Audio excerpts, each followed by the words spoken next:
I will be bringing to you the message of God from Genesis chapter 6, verses 1 to 22, entitled The Legacy of a Successful Father. The Legacy of a Successful Father. Usually, a successful person is defined by either his living condition or his popularity. So ano na ba ang narating niya sa kanyang buhay, o kaya ang kasikatan, mayroon ba siyang magandang bahay, malaki at magandang bahay,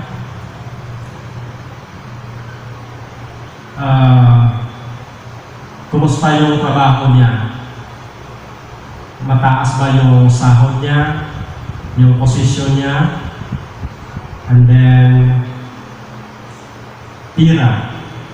Ang successful person daw ay maraming pira. Ano pa? May magandang sasakyan, maganda at mamahaling sasakyan. O kaya you are famous in the field of sports, kagaya ni Pacquiao or iba pang sports icon, and even success in terms of politics, kagaya ni President Trump or dito sa atin sa Pinas, si Presidente Duterte. But the Bible defines success in terms of blessings we have received from God. Real success comes to us as a blessing, not as a result of our personal efforts. This is demonstrated in the life of Noah, one of the least appreciated fathers in the Bible. Kung si Noah ay nabubuhay pa ngayon, posible hindi siya masyadong na-recognize because wala sa kanya yung usually hinahanap natin sa isang successful father or person. Who was Noah? Sino ba si Noe? Sa atin ngayon, parang common na lang pag sinabing Noe. Kahit yung mga bata ay alam na nila kung sino si Noe. In fact, may kanta about sa kay Noe bilang tagagawa ng arka. So, sino ba si Noe? Just like most of our fathers at present, Noah was only an ordinary father. So, hindi siya ganoon kasikat noon. Posible kung sa tayo natin sa ngayon, walang pumapansin sa kanya. Pangalawa, he also faces the difficult challenges of raising up children in a society that is corrupt and full of violence, as indicated in our passage in verses 11 and 12. So, sabi dito sa 11 and 12, now the earth was corrupt in God's sight and was full of violence. So, hindi basta-basta ang time and situation mayroon si Noe nung siya ay nagiging isang ama. Especially the two greatest factor on that challenges is yung existence of Nephilim, no? Mga Nephilim. Ano ba yung mga Nephilim? Sila yung heroes of old, sabi ng ating passage, especially in verse 4. They were the heroes of all men of renown. So, mga popular sila, mga warrior sila, pero yung kanilang skill kanilang talent ay hindi nila ginagamit sa mabuti, kundi sa kasamaan. Mga violating tao ito. So, could you imagine, bilang ama, in that context, mayroong mga mababangis, mga violating tao. And then, the second factor is the indication of corruption and violence because of what the sons of God is doing in their time. Sino ba itong sons of God? There are three options according to some of the well-known theologians. First option, ito ang mga lineage ni Seth, no? People of God is doing or making an intermarriage with the unbeliever. The second possibility is angels daw ito, mga angels, no? They were they were marrying the sons of man. But the third option that fits our context, especially the corruption and violence in their time, is that they were actually kings and noblemen who were taking advantage the peasants' daughters, kung saan ginagamit nila yung posisyon, yung kung ano mayroon sila upang makamit ang kanilang personal interest. In fact, some of the scholars are telling that they actually rape those women before they take them as their wife. Ano pa ang reality about Noah? He was a father to only 3 sons. Sa kanilang context, maraming mga anak na lalaki, mas mabuti. But Noah, in contrast, he was a father to only 3 sons. Hindi gaano karamihan. Ako bilang isang tatay din, mayroon lamang ako isang lalaking anak. Ang isa ay babae. Ano pa? Like the rest of mankind after the fall, he was also an object of God's wrath. Kagaya sa atin, we believe in total depravity. So, si Noah ay totally depraved din. He is also destined to perish. He also deserves punishment from God. He was actually an object of God's wrath, according to verses 5 to 7. But when God blesses his life, real success happens. According to verse 8, Noah found favor in the eyes of the Lord. And then in verse 18, it says, "But I will establish my covenant with you, and you will enter the ark, you and your sons and your wife, and your sons' wives with you." First, we can notice in this verse, especially in verse 8, that the favor Noah received from God is actually an undeserved favor, as indicated by the word "but." Ang paggagamit ng "but" is in contrast to what other people deserves from God, yung punishment from God. So sa kay Noah, hindi ina-apply yun. Instead, he gives Noah a favor. Among all others who are going to perish, God chooses Noah to experience his favor. Ano pa? It is an unchangeable favor. Why? Hindi lamang binigyan ng pabor ng Panginoon si Noah, si Noe, kundi ang pabor na yan ay nabase or na-base sa unchangeable favor or covenant. Sabi ng verse 18, I will establish my covenant with you. And then another one about God's favor to Noah is that it is an upgraded favor. Why upgraded? Because the word used in this context is established instead of making a covenant with Him. Ano ang pagkakaiba?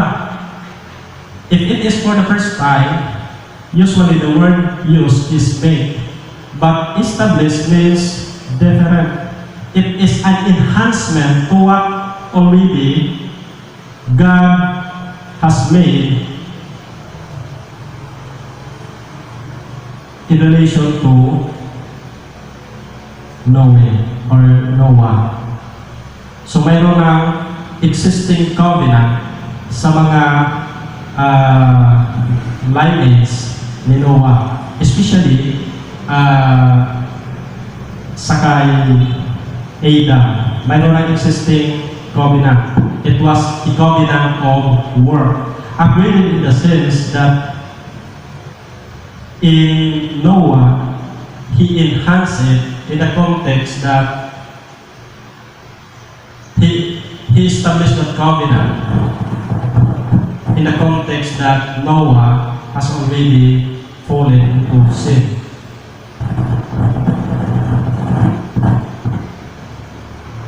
This is the kind of success that you and me needs to have. A certain song says, I am not an actor, I am not a star, and I don't even have my own car. But if Jesus blesses your life with His undeserved, unchangeable, and upgraded favor, you are counted among the successful persons, and surely you have the best legacy to leave to those behind you. How does Noah demonstrate his successful life as a father? What examples we can learn from him, especially as Christian fathers in our time? First, he walked with God, according to verse 9.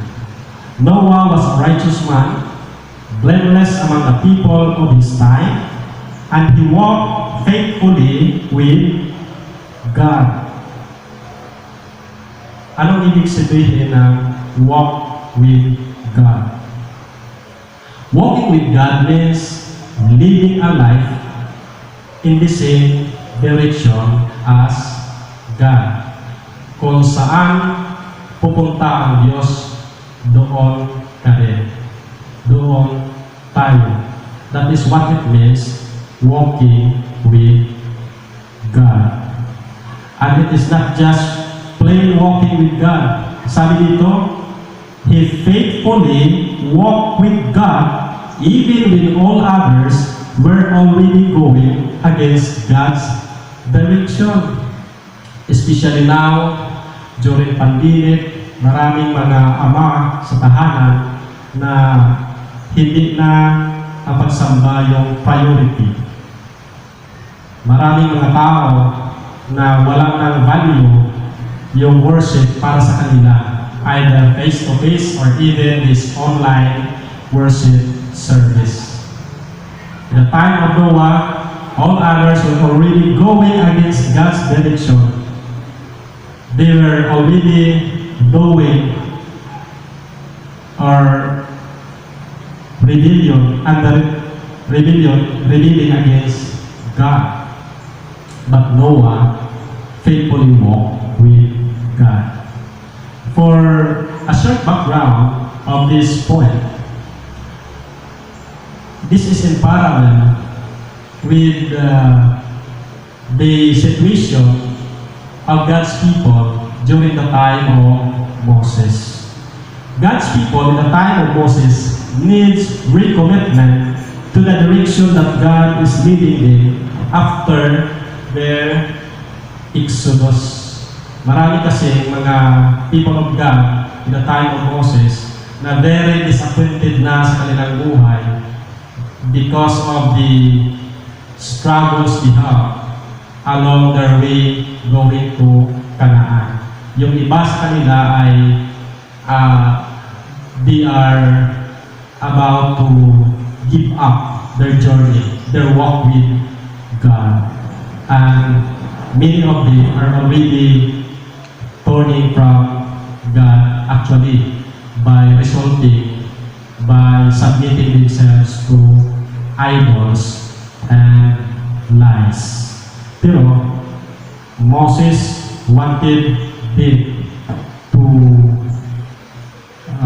be encouraged that they need to conform to God's will of bringing them to the land of promise, Canaan. In like manner, Christian fathers in our time must also live a life in full submission to the Lordship of God, regardless of the beliefs and practices of other people surrounding us.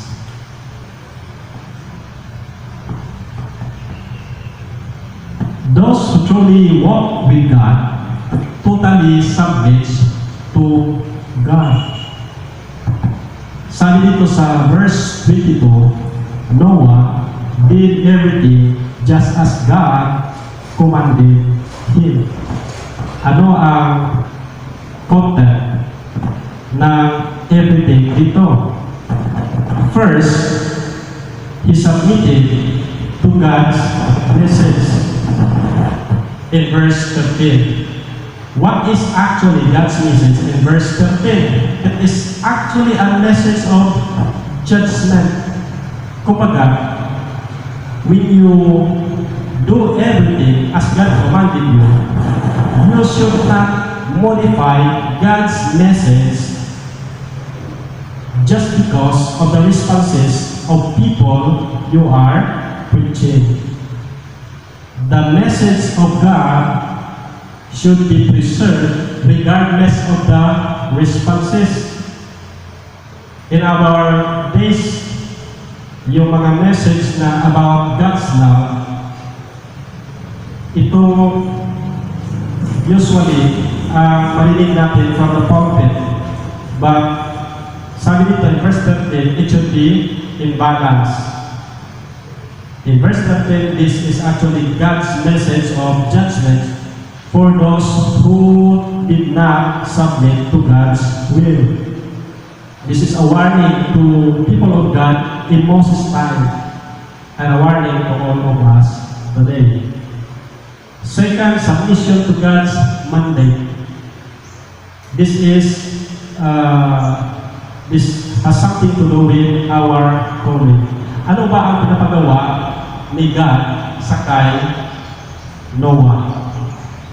Sabi dito sa verse 14, So make yourself an ark of cypress wood, make rungs in it, and put it with pitch inside and out. So simply said, he was instructed to make an ark. Sa context ng submission or walking with God, dapat you need to remain in your calling. You need to be steadfast. You need to be consistent kung ano yung gusto ng Diyos sa iyo in that specific situation.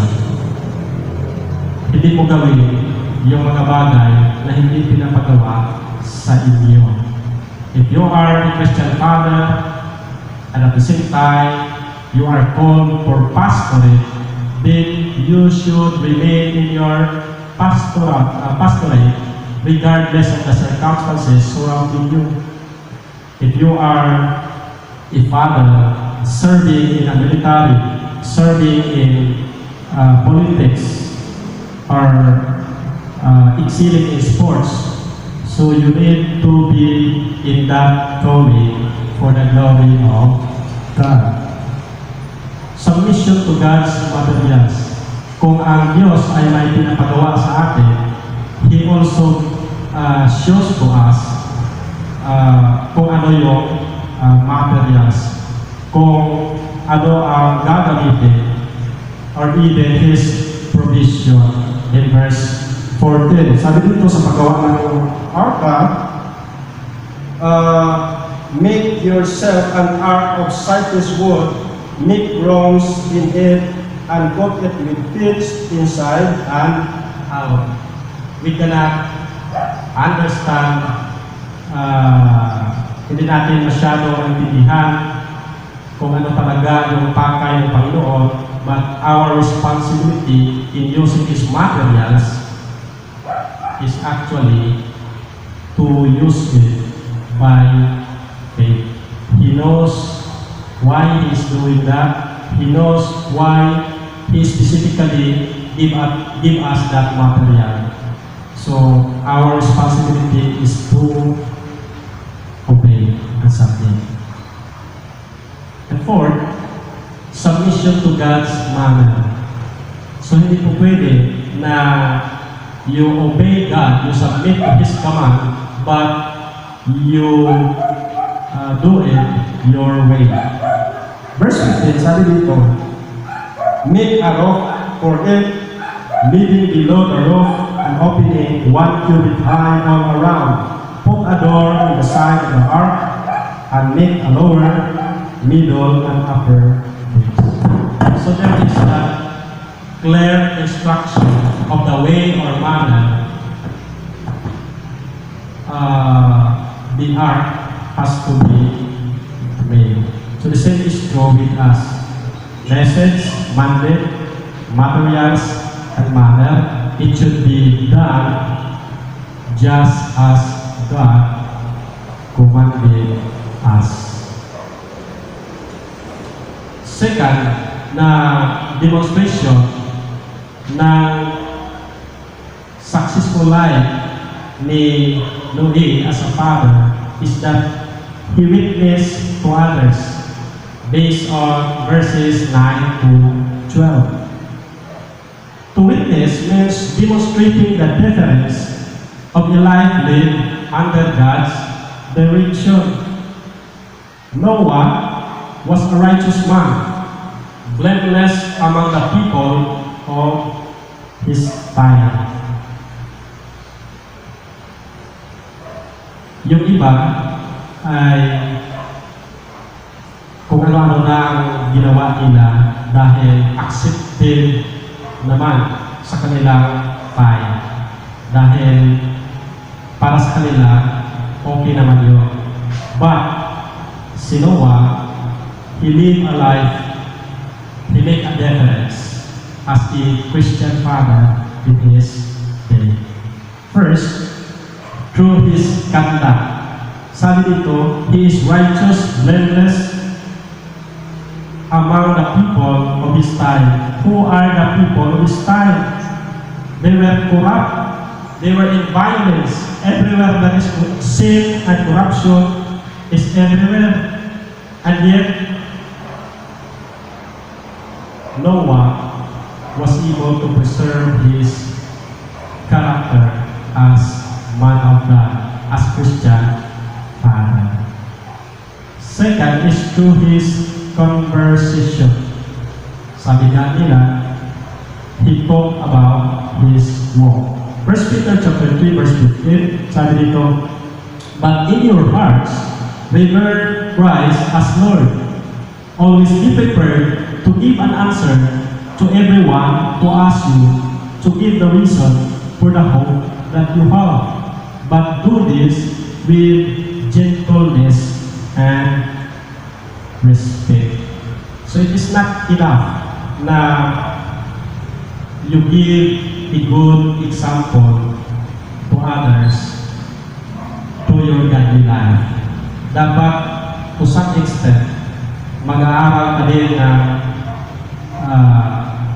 salita ng Diyos so that kahit hindi ka pastor, kahit hindi ka elder, kahit hindi ka preaching elders, or you are not a teacher, but you need to explain. Sabi dito, to be prepared to give an answer to everyone who asks you to give the reason for the hope that you have. Example, bakit dapat tayo mag-worship every Sunday? Bakit sa Christian Reformed Church pang-baptism yung sa atin, binabaptisuhan yung walang kamuwang-uwang ng mga bata. So, we need to study the Word of God. In this way, we are doing witness to others. And last, through His commitment. Our commitment actually speaks about our true relationship with God. It gives us, it makes our life different from others. It is not an ordinary commitment. It is a commitment empowered by God who is at work in our life.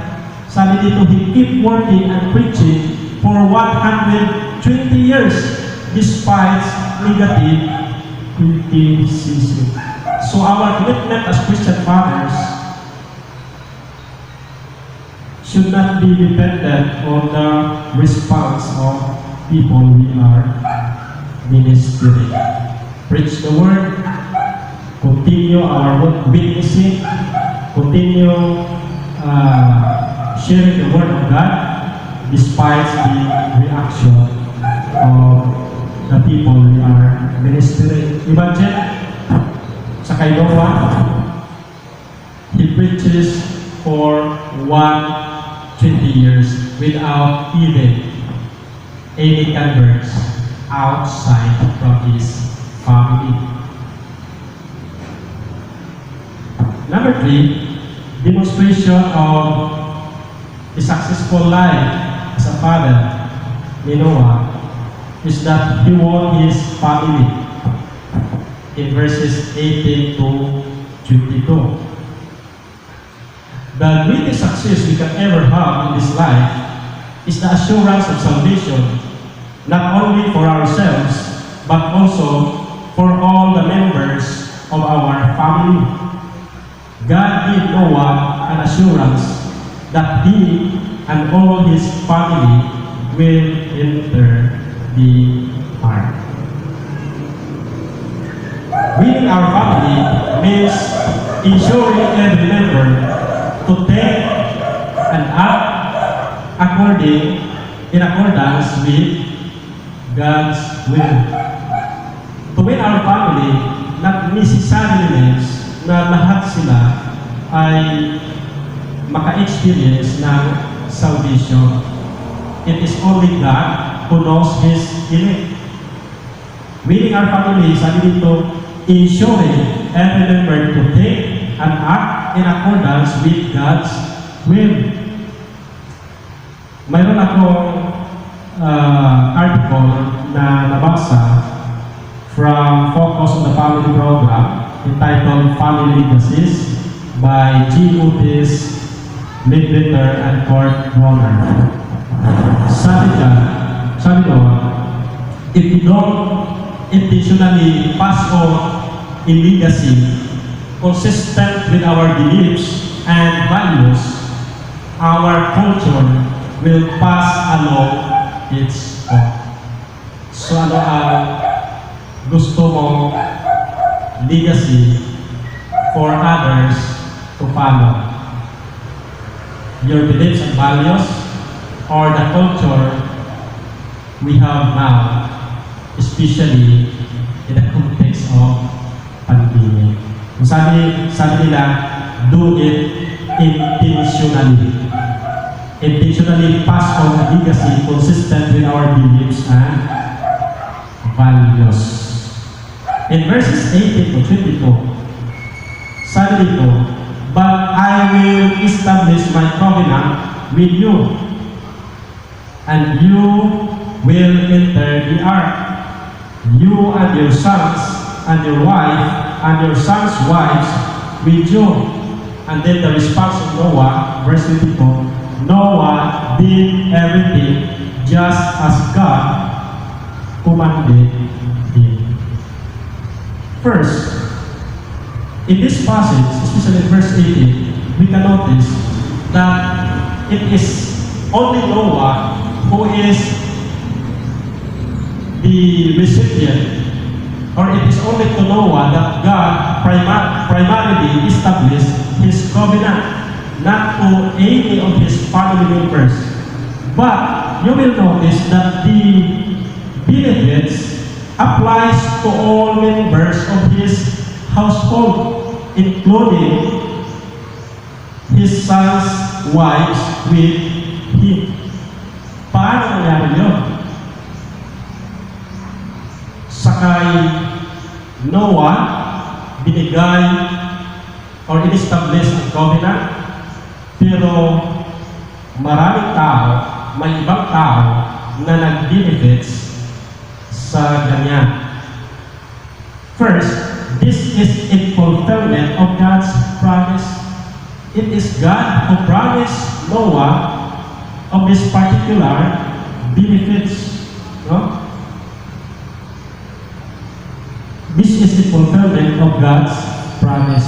Sabi nga sa Philippians chapter 2 verses 30, it is God who works in us both to will and to act according to His purpose. Second, this is in obedience to God's precepts or instruction. Winning our family will never happen by chance. It requires faithfulness on our covenant responsibilities with God. So si Noe, yung primary, sa kay Noe, primarily in-establish yung covenant. And yet the recipient includes his family, all his family members. Why? Because in between, Noe is expected of faithfulness to his responsibility, to his covenant responsibility. In fact, in our third baptismal question, addressed to the parents during infant baptism, ito ang marinig natin. Do you promise as a father and mother to instruct your child in this doctrine as soon as he or she is able to understand, and to have him or her instructed therein to the utmost of your power? Ano ang sagot natin? Yes, di ba? But this is not just a yes. It is actually a commitment to be faithful in covenant responsibility, being father or mother to the child being baptized. So winning our family means ensuring every member to think and act in accordance with God's will. While they were with us, we need to do every effort that their thinking and action should be consistent with the will of God. In conclusion, a truly successful person walks with the Lord day by day, regardless of whatever circumstances in life. There may be daily pressure of our sinful nature.